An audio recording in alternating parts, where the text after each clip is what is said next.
Hello, moi c'est Matt, je suis actuellement en Chine et aujourd'hui je vous emmène avec moi à la Grande Muraille de Chine à Beijing. C'est parti! Après 1h30 de route depuis le centre de la capitale, nous voilà enfin arrivés au départ. On a dû attendre encore 3 quarts d'heure à 1 heure afin de prendre le télésiège qui nous emmenait tout en haut, ce qui m'a laissé le temps de me renseigner sur la Grande Muraille. Est-ce que vous saviez que la Grande Muraille n'est pas seulement un mur comme on pourrait l'imaginer, mais plutôt un réseau de murs, de tranchées et de barrières naturelles qui s'étend sur environ 21 km. D'ailleurs, pour le côté historique, la Grande Muraille est le projet de construction le plus long de toute l'humanité. Il a fallu plus de 2000 ans et différentes dynasties pour aboutir le projet.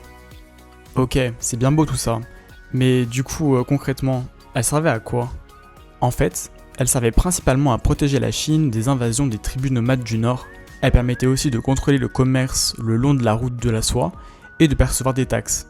Vous pouvez également y percevoir les tours de guet qui permettaient de transmettre des messages rapidement en utilisant des signaux de fumée le jour et de feu la nuit qui étaient parfois mélangés des excréments de loup pour rendre la fumée plus noire et plus dense. D'ailleurs, ce genre d'alerte pouvait s'étendre sur 500 km en seulement quelques heures.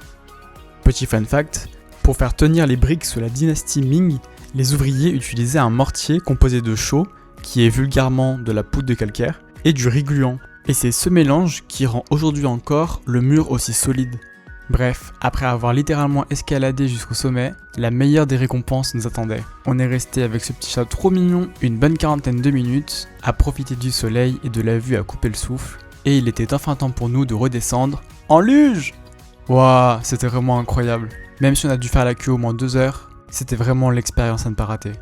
D'autant plus que la descente dure plus de 6 minutes, c'était vraiment incroyable.